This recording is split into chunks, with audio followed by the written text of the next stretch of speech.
Hi, everyone. Welcome to the ATIC seminar.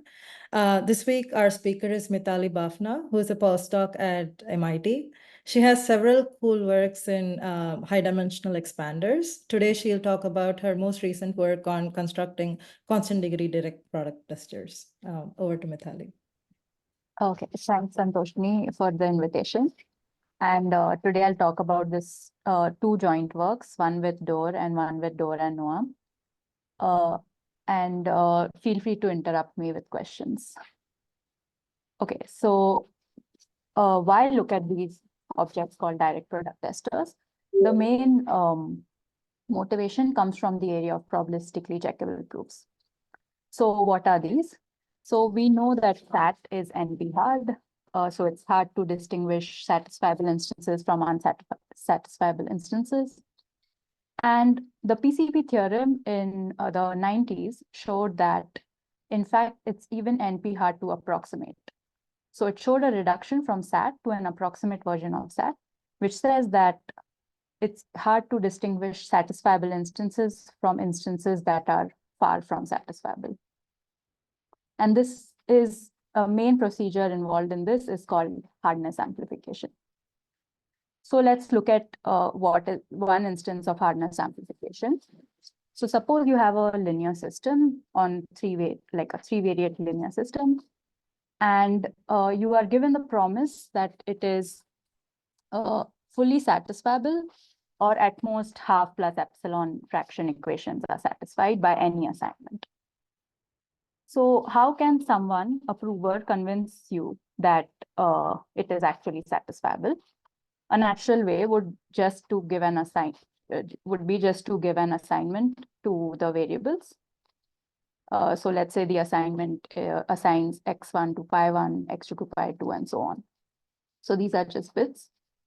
So now my question is, how do we query only 3 bits in this proof and check whether we are in case 1 or case 2? So whether we are satisfiable or at most half fraction clauses are satisfied. So can someone say this?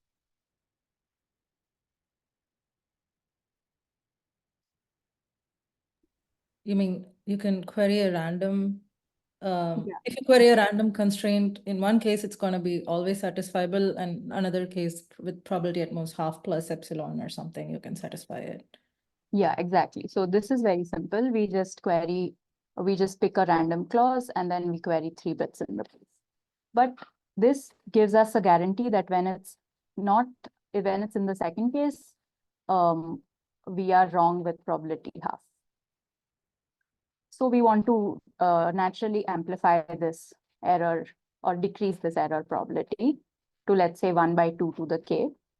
And how do we reduce this error probability? So natural thing would be just to pick k clauses and query 3k bits in the proof. And now we will have the guarantee that this has error at most 1 by 2 to the k. But now again, we want to not query so many bits in the proof. We only want to query 3 bits. So can now someone say how we would just, ask the prover to give proof in such a format such that you can only query 3 bits and check this?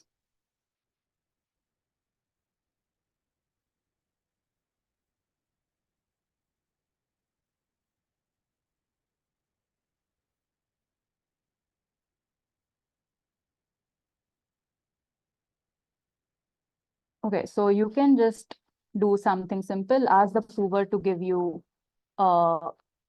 every possible k bits combined into one cell. So in the first cell, you just have pi1, pi2 up to pi k. Then in the second cell, you have like some other k bits combined and so on. And now if the proof was in this format, you can again query 3 locations because each location has k bits. And you can test. It will have error probability 1 by 2 to the k. I have a question here. So this is kind of what I was thinking in the beginning, but can we back it up a little bit? So I'm assuming that it's like we are taking like k, it's equivalent to like testing the sum of k constraints or something, isn't it? Like, because you're testing 3 locations, but um so okay, what was our test? We took k clauses, so k equations, and tested whether each equation is satisfied. correct. So in total, we checked k bits. So let's say you checked these k equations, then now instead, if the proof is given in this format, this like the first bit of all the k equations, you can just test it in using, like, get the answers to these bits just using one cell, because you're given every possible k bits. And then the second set of k bits you can get using another cell, and then the third set of k bits.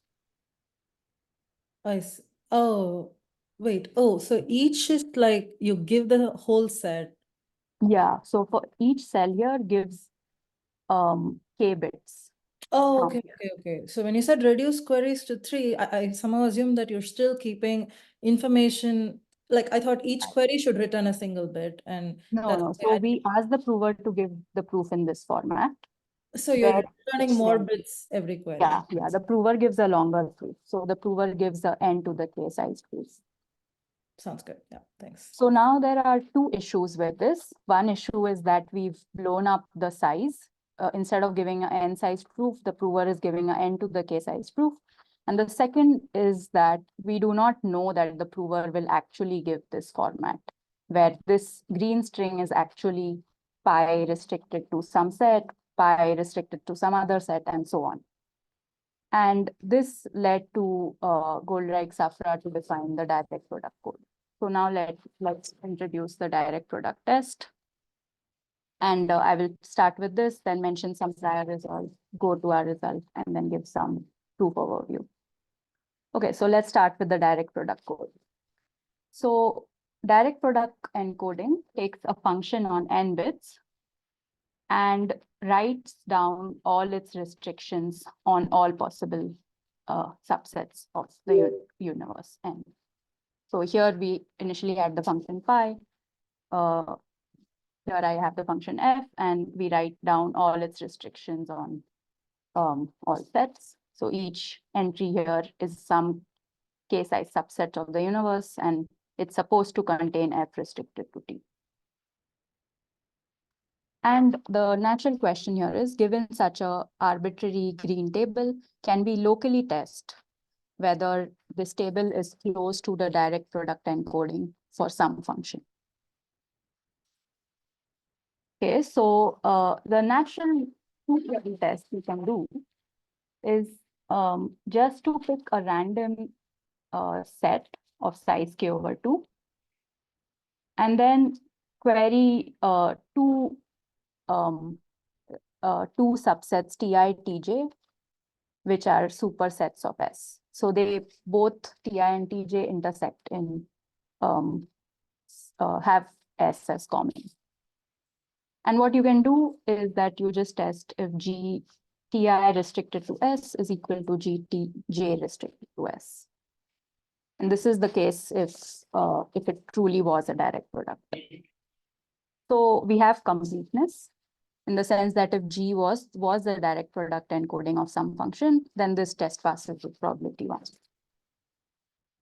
But the more interesting case is, do we have soundness? So what if the test passes with probability 1, then is G equal to the direct product encoding of some function? And it's not too hard to show that this is also the case. But what if we relaxed this to passing with probability 0.9? Can we say that G looks like mostly like the direct product encoding? So this is called the soundness, and this is so-called 99% regime. So Dinur-Steurer showed that if this test passes with 0.99, then there exists a function f such that G of t is equal to f restricted to t on most k subsets. So this was your arbitrary table which passed the test, and G of t must be equal to f restricted to t on most of them, and then in some locations, very few, it can be some garbage. So any questions up here?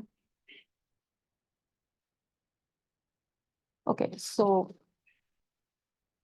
now we go to the second issue that I talked about. This encoding takes a function and blows it up by n to the k. And this is not really ideal because this leads to a large size blow up in our hardness amplification. So we want the same kind of guarantee, but we want to use only O of n subsets instead of n to the k subsets. So let's go to how we would do the same thing, but with linear set. So now we can define the more natural generalization of the direct product that I said earlier. So now we can say that of direct product encoding of F with respect to a set system S, which may not contain all the sets in the universe, but only like some of them. And the direct product encoding just writes down F restricted to T for every T in the set system. So this is the obvious generalization. And actually, Dinu showed that there is such a set system such that if it passes the test with 0.99 probability, then actually you do, it is like this green table must be close to a direct product of some function. And this was the main combinatorial, like main component in the proof of the combinatorial proof of the PCP theorem. So now actually, let me define, so this was a particular set system, but something more general turns out to be true, and this was observed by Denur Kaufman. So to say what's true in more generality, let's go to hypergraph expansion. So let's look at the so-called complete hypergraph, which is n choose k. So you have all possible sets of the universe of size n. And now instead of looking at these sets in isolation, we can look at them in this so-called complex structure, which means that on every level, we put down all the sets that are contained in the top level. So since we have all possible sets on top, we'll just get all possible sets at every level. And then we put in some inclusion edges. If a set at the ith level is contained within some set at the I plus 1. And the natural question is to sparsify this complex. So instead of looking at all possible sets or the kth, all possible sets on the kth level, we look at only a few of them, like O of n many. And again, we can take the downward closure, which means that at every level, we put in all the sets that are contained within the top layer. And we again put in edges if, let's say, this set is contained in the top. Of course, like we could have taken arbitrary choice on the kth level. So what property do we want from this X? So we actually want that at a very high level, we want that all these bipartite containment graphs have same expansion properties as the analogous bipartite containment graphs on the left. So I'm not formally defining this, but basically you can take any such bipartite graph and look at its lambda2 or its second eigenvalue, and then it should roughly behave as the lambda2 on the left. And the remarkable thing here is that actually such high dimensional expanders exist with only O of n sets instead of n to the k sets. So at a high level, expanders sparsify the complete graph, and high dimensional expanders sparsify the complete hypergraph while maintaining expansion properties like eigenvalues. And now let's go to the direct product test on high dimensional expanders. So this is something you would expect and actually shown by Denur and Kaufman, that if you had an arbitrary table here and it passed like a natural direct product test, then with probability 0.99, then there exists a function f such that g of t is equal to f restricted to t on most of the k subsets. So there is a function on this, which assigns bits to all the elements in the universe. Okay, so any questions till here? Okay. So now let's go to, so this is what the function looks like. And now let's go to the so-called harder regime called the 1% regime and do the same, ask the same question. So what if our direct product test passed only with probability 0.01? And let's say we are on the complete hypergraph setting where you have all possible sets of the universe. Can we say something meaningful about this function g?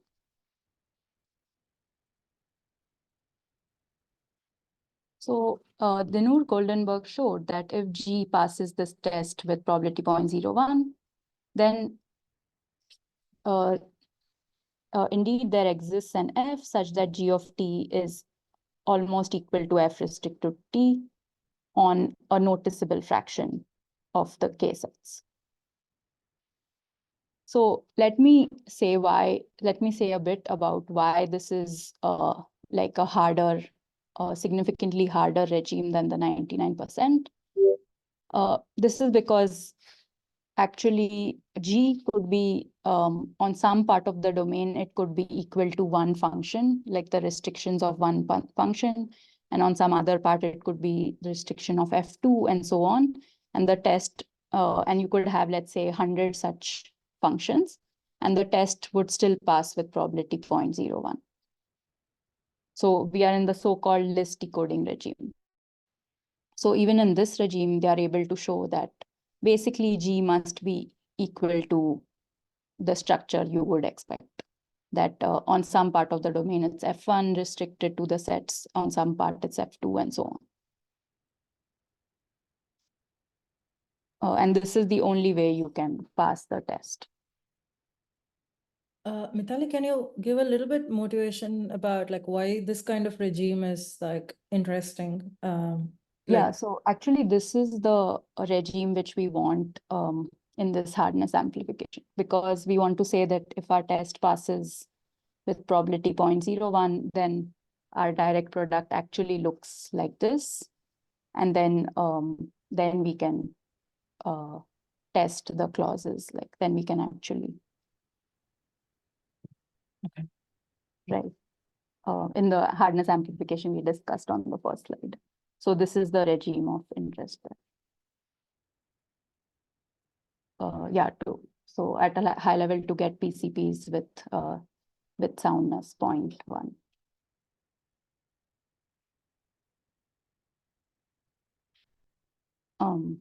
So those are like important. Those are the ones which are important for the hardness of approximation results. Okay. So the hardness amplification also has a name called that you might have heard of, which is parallel repetition. And the original proof was by some information theory arguments. But this kind of combinatorial, this kind of thing, result also gives a combinatorial proof of the parallel repetition, albeit with like some worse parameters.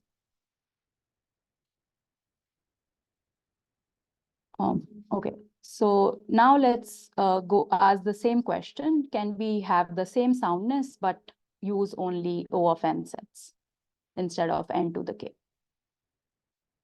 So can we just use high dimensional expanders? And it's the natural question that if G passes, can we just say that G is equal to F restricted to S. But the first thing we observe is that actually spectral expansion is not sufficient. Sorry, yeah. So actually, if you just took the high dimensional expander that had the soundness property from Denur Kaufman, that many of them are not going to work for sure. So we show that actually we require this stronger expansion property called co-boundary expansion. But the good news is that it is also sufficient. So this is our main theorem, that if X is a high dimensional expander in the usual sense, and it has this extra co-boundary expansion property, then if G passes the test with probability 0.01, then there exists F such that G of T is, this should be almost equal to F restricted to T on a noticeable fraction of the domain.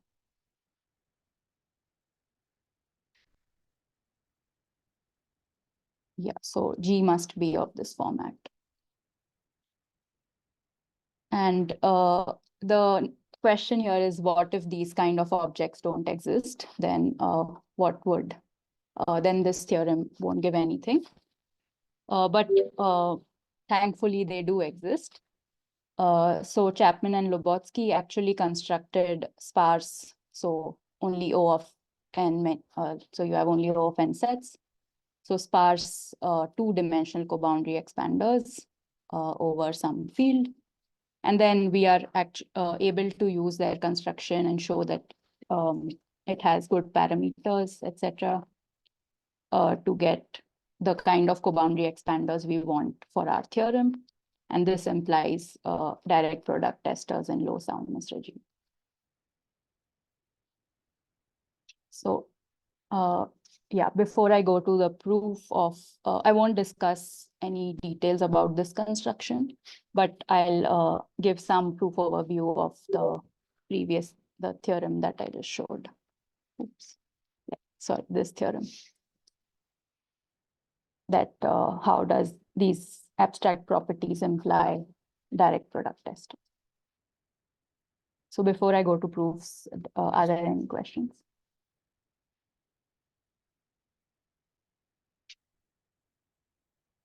Okay. So now I will discuss the proof of this theorem.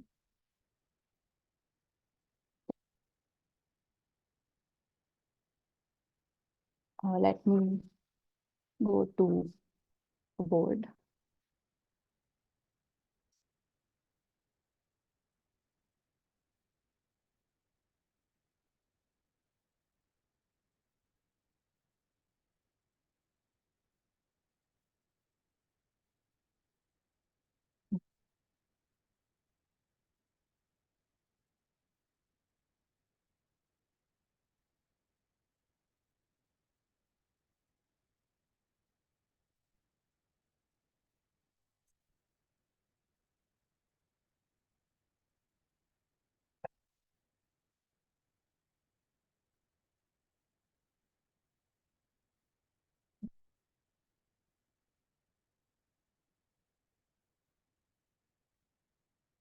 Okay, so let's say we are on a high dimensional expander.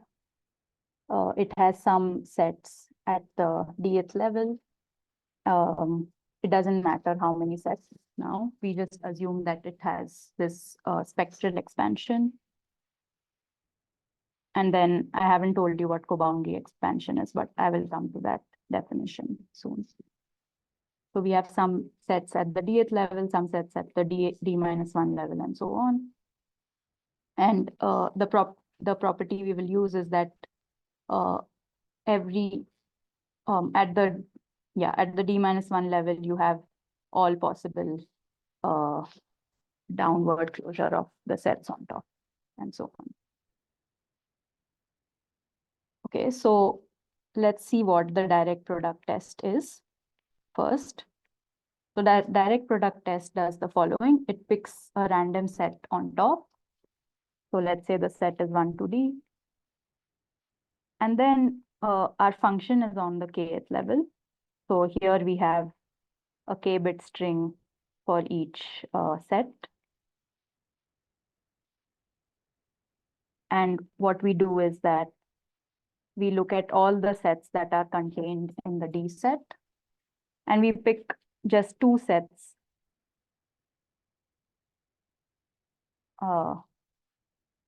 pick random D, and then pick random T comma T prime inside D that intersect in some square root k size.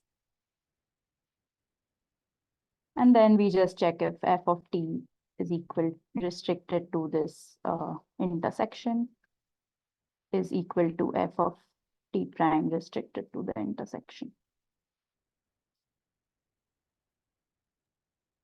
Mitali, I have a question. So did you choose the sets in level D such that in level K you only have order n sets? Is that? Yeah. So if you choose, yeah, that is true. Yeah, but for now you can think of an arbitrary x. Okay. Yeah, so this is the direct product test we do. We pick a random set here. We then look at all the k sets contained inside it and then pick two random T and T prime uniformly such that they intersect in a square root k size set. This, you can kind of ignore why this is square root k, but it's some appropriate parameter.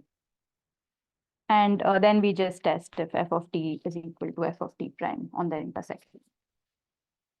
And now we want to say that if the test passes,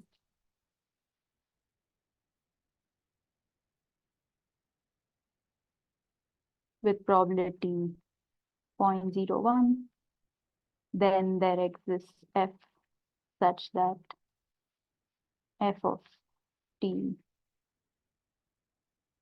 is equal to f restricted to t with probability at least 0.0001 when x is spectral and coboundary expander.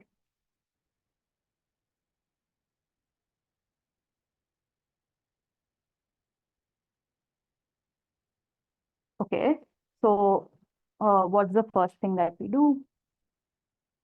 The first thing, the way we prove this theorem is to divide it into two parts. The first part shows that this 1% direct product test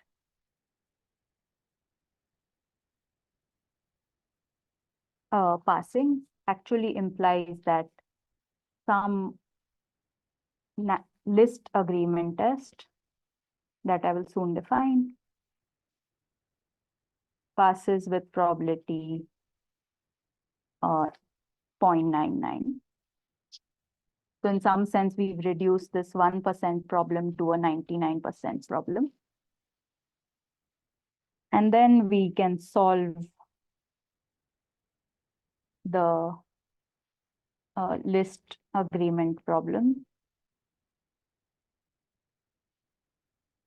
to get a like a function f using coboundary expansion.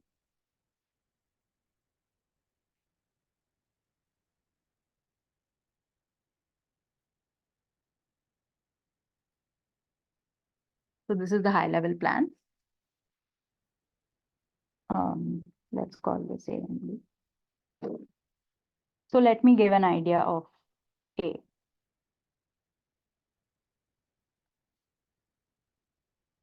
Okay, so here is our complex. So we have some D sets. And here is our function F. So it's not too hard, like using the spectral expansion properties to show that actually, so what is our test? Our test is just pick a random set here and then basically do the direct product test inside, like on all the k sets restricted to this inside this D set. So here you have all possible K sets, right? Because it's closed downward. And we are looking at the restricted function capital F here and doing the direct product test here. So in expectation over D chosen from XD, the direct product test inside D passes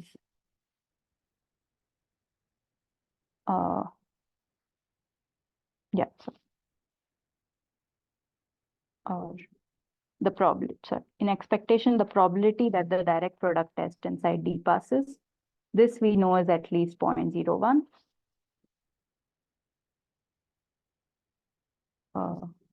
Any questions about this? Yeah, this is just because this is the way we do our direct product test. We just pick a random D and then do the direct product test on the like on these K sets, and you have all possible tests K sets. But in expectation, the probability that it passes inside D is 0.01. But yeah, actually, let's call this epsilon. But actually, because we are on this high dimensional expander, because of some easy spectral expansion properties, this in fact implies that on most D sets, it's around epsilon squared.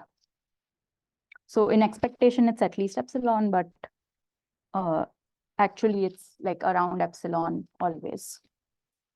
So probability that DP test inside D passes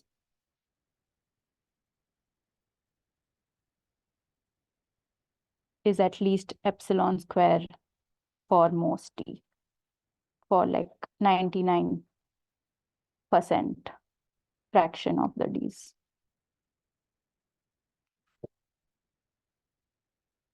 Yeah, so simple like averaging won't give you this, but some nice spectral expansion properties will just imply this.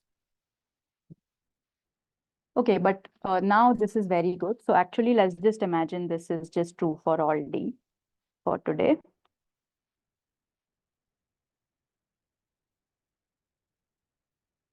Then what can we do? Then it's very nice because let's restrict to any D. And inside D, it passes, we can handle very well because we have all possible K sets inside D.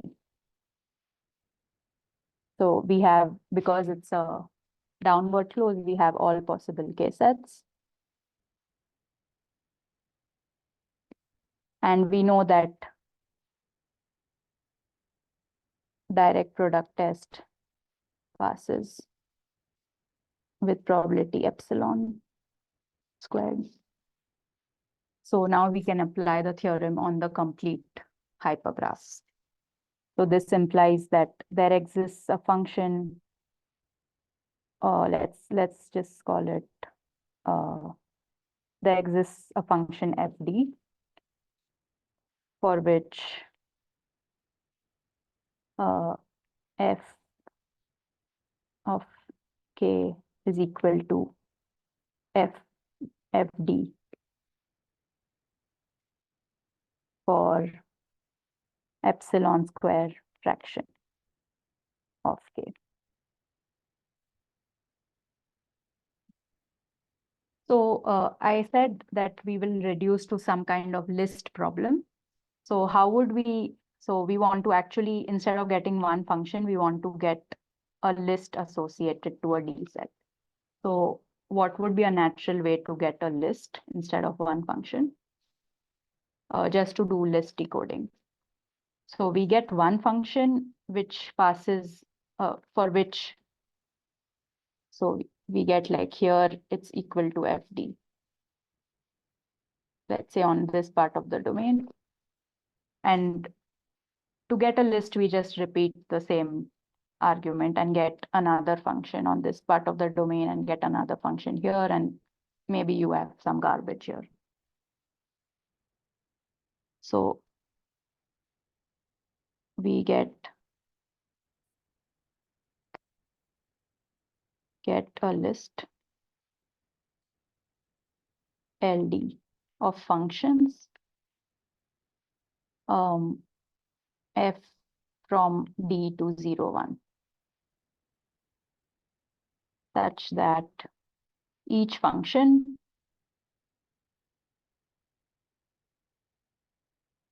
has large agreement. So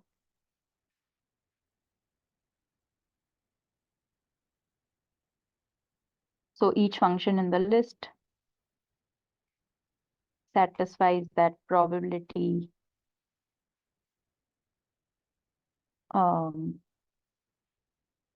f of k is equal to f restricted to k is at least epsilon squared. So I'm just saying that the picture that we had earlier, this is f inside. These are all the D sets. Sorry, all the k sets inside D. And we had some function here f.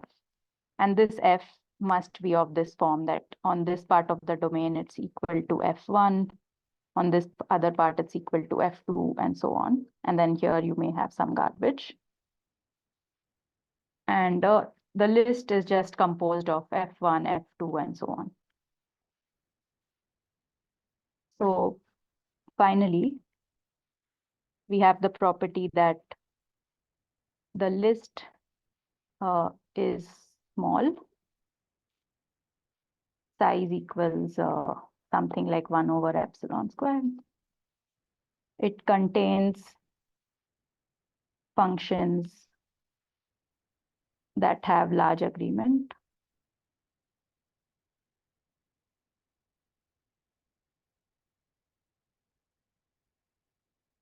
And it's maximal in the sense that if any function has large agreement, then it must be part of the list. So we cannot actually get that, but like if any is maximal in the sense that if some function has large agreement,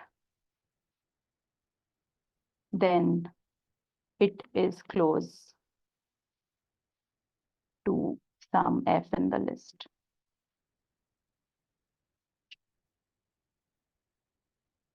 Okay, so any questions about this?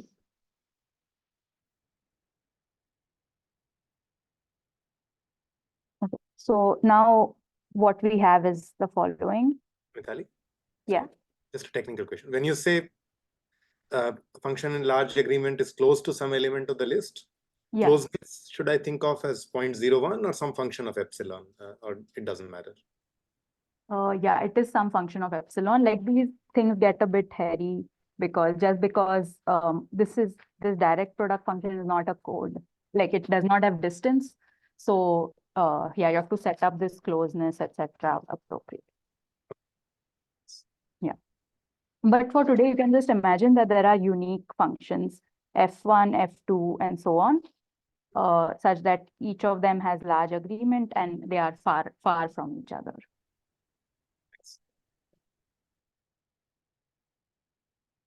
Yeah, let's say this and pairwise far.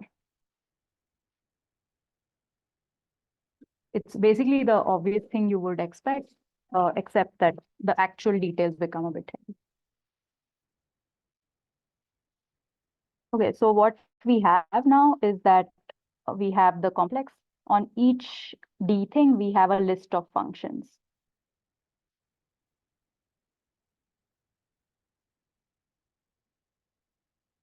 And the list is such that within the D, if you looked within the D sets, each function in the list has large agreement here.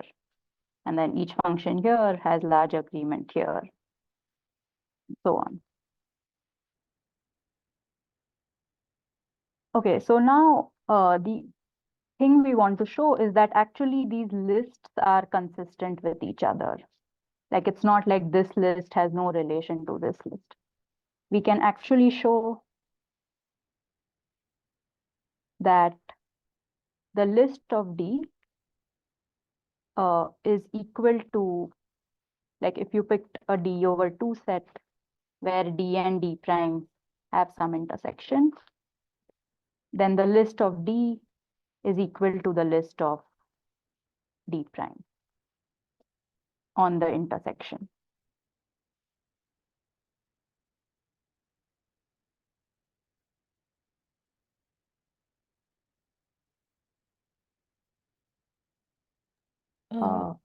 Sorry, I have a yeah. question. When you say they're equal, do you mean to say that, so each of them have some functions that are Yeah. defined on domain D. Now, if I restrict those functions to D intersect D prime, then Yeah, do you have the same set of functions? Is that the main? exactly. Yeah. So let's say list of D has the set of functions F1 to Ft. List of D prime has the set of functions G1 to Gt. I haven't told you why these lists will have equal sizes and so on, but let's assume they do. Then actually you can find a permutation between them. So F1 will like restricted to D intersection D prime is going to be equal to G1 restricted to D intersection D prime. Ft will have the same property. And again, like you can imagine it's just equal, but actually we get some approximate equality. But let's just imagine it's equal. So earlier, now you can see that this is very similar to what we had earlier. Earlier, we just had one function on every D set. And if you looked at a random D by 2 set where they intersect, then these two functions are equal on the intersection. But now we have this for the lists. We don't, because each list has possibly many things. So what I mean is that this is just the analog of usual direct product test, but on lists.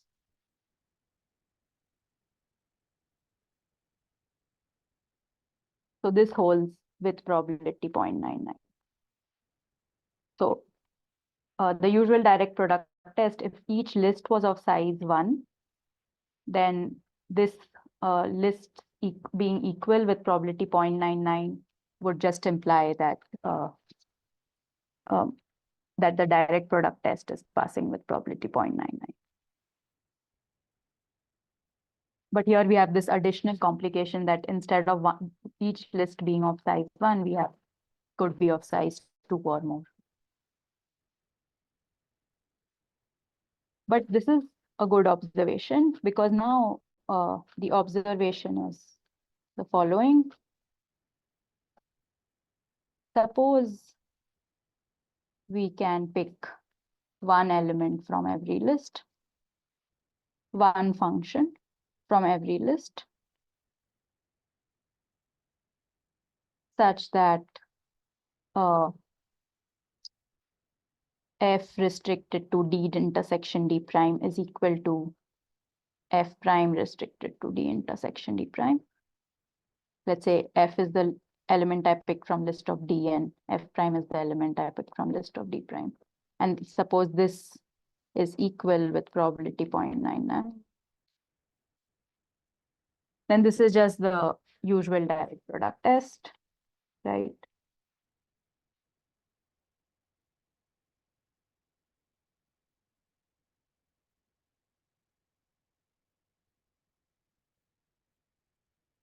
And we already saw that if the usual direct product test passes using the previous results, if it passes on HDX, then there exists a global function.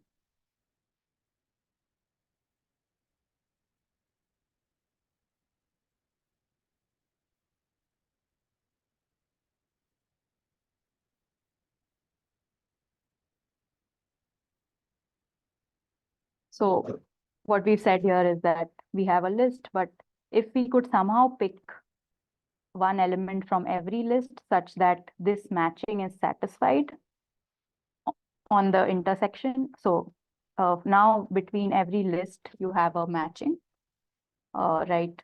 When you look at D intersection D prime. you have a unique matching between these two lists, such that on the matching they are equal. So if you could somehow pick one element from every list such that it satisfies this matching, then we would be done. So so we want to show that it's possible to pick one element such that most matchings are satisfied.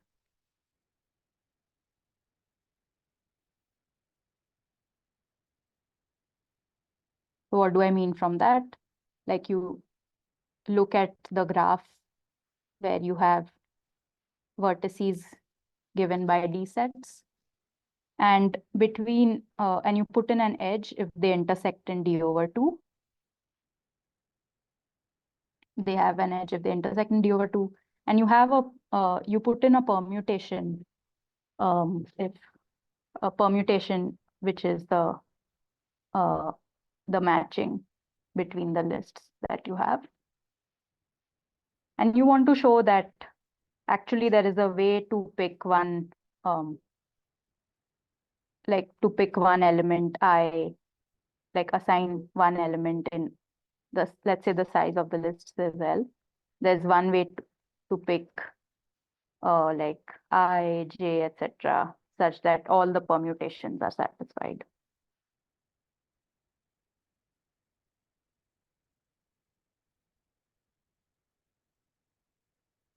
So this is the same as saying there exists way to label vertices such that all permutations are satisfied, all or most.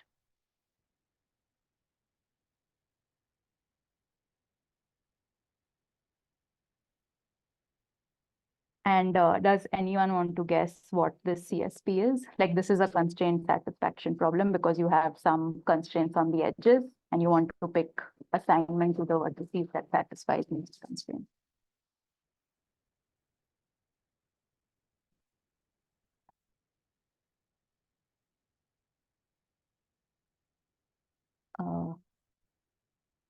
Okay. Can someone guess? Unique games. Okay, yeah. So this is the unique games. So this is a unique games instance given to us where you have permutations and you want to just show that its value is large. But of course, like, this could be an arbitrary instance and maybe the value is small, who knows? So we just want to show the value is large.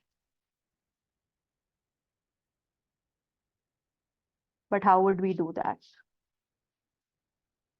So actually, it turns out that appropriately massaged, this unique games instance, if you look at the triangles in this instance, we need to consider a slightly different graph, but let's say there were triangles in this graph. And if you looked at the triangles in this graph, all these permutations, product to identity. So like all the triangles are consistent. So the property we have of this instance is that most triangles are consistent. So firstly, this is a necessary condition. So in the sense that if there was a way to label such that most edges are satisfied, then the triangles better be consistent. But now we are asking for the reverse, like we have that most triangles are consistent, then can we say that there is a way to satisfy most edges? And this is exactly the assumption. So our assumption on co-boundary expansion.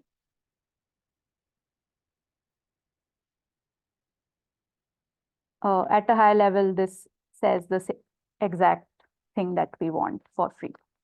So it just says that if most of your triangles are consistent, then actually the value must be large. So if we just assume this, then we get for free that value must be large. Mitali, can you back up a little bit and explain this triangle thingy again once more? Yeah. So, so we want to show that the value of this instance is large. But actually, we can only show that locally it looks satisfiable. So in the sense that all triangles are satisfiable, in the sense that the permutations product to identity. Okay. Because if it was satisfiable, then all triangles must product to identity. So now we only know that the triangles product to identity, but can we say that this means it's satisfiable? I see. So it's the reverse, asking for the converse. And that's just the assumption that that our graph satisfies this property. Yeah, so all we do is to show that actually the instance that we create, the triangles are satisfiable. Then using the assumption, we can show that the value must be large. Then like going back in the proof, this implies we can pick one element or one function from every list.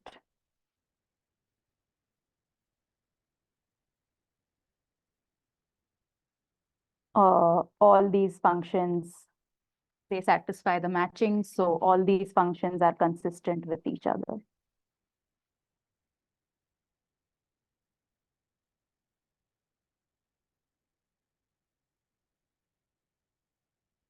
So like we picked one function on D, we picked one function on D prime, but just the way we had set up the matchings, because they satisfy all the matchings, F restricted to D intersection D prime must be equal to F prime restricted to D intersection D prime. And this gives us a global function, just using previous results, that shows that global function F for which F of K is equal to F restricted to K on like epsilon square fraction of the K sets. And this is what we were shooting for. Okay, so that's all I had. Thank you.